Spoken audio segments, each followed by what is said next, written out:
В Абхазии подводят итоги президентских выборов. Центр избиркома уже признал, что второй тур состоялся. Явка около 70%. Проголосовали почти 100 тысяч человек. На высший пост в республике претендуют Бадра Гунба и Адгур Ардзинба.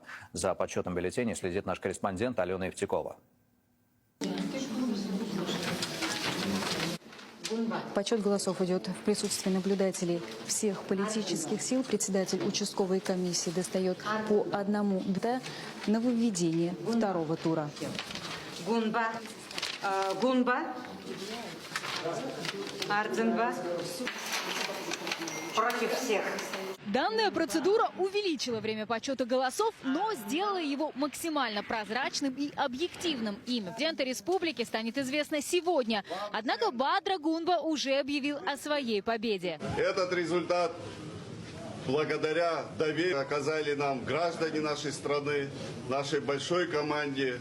А самое главное, это результат голосования нашего народа. Это должно стать победой народа Абхазии ради будущего нашей страны. Второй тур президентских выборов в Абхазии прошел при высокой явке избирателей. В районе 70% по республике Абхазия проголосовало. Примерно 1000 граждан. Более 3000 проголосовало в Москве. И в районе 2000 проголосовало в Черкесске.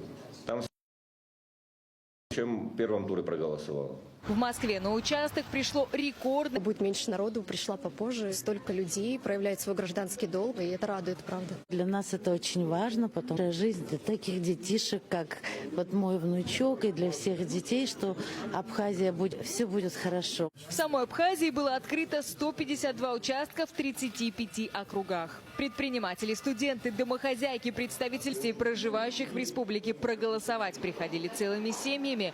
На участках было многолюдно до самого закрытия. Пришла проголосовать в будущей Абхазии.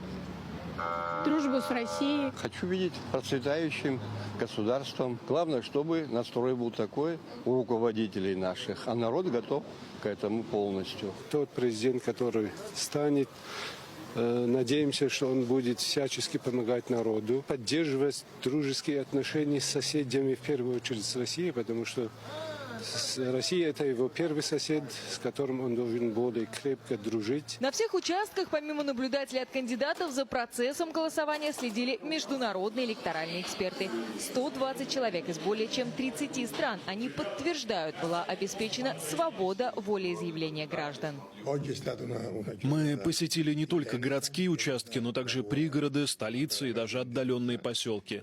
Люди голосовали спокойно, никаких нарушений нами выявлено не было. Когда голосует такое количество народа, это действительно очень хорошо для демократии. Как, например, мы видим в Европе. В среднем там приходят на участки 31-35%. Это может указывать и на то, что люди, как правило, просто не верят в систему голосования, не доверяют тому, как проходят выборы. Инаугурация победителя президентских выборов должна состояться в течение 30 дней после объявления результатов. Алена Евтекова, Иван Пахомов, Вероника Ильвученкова, Рамзан Керимов, Сергей Чинжерия, Дмитрий Матюшин и Дмитрий Баранов. Первый канал.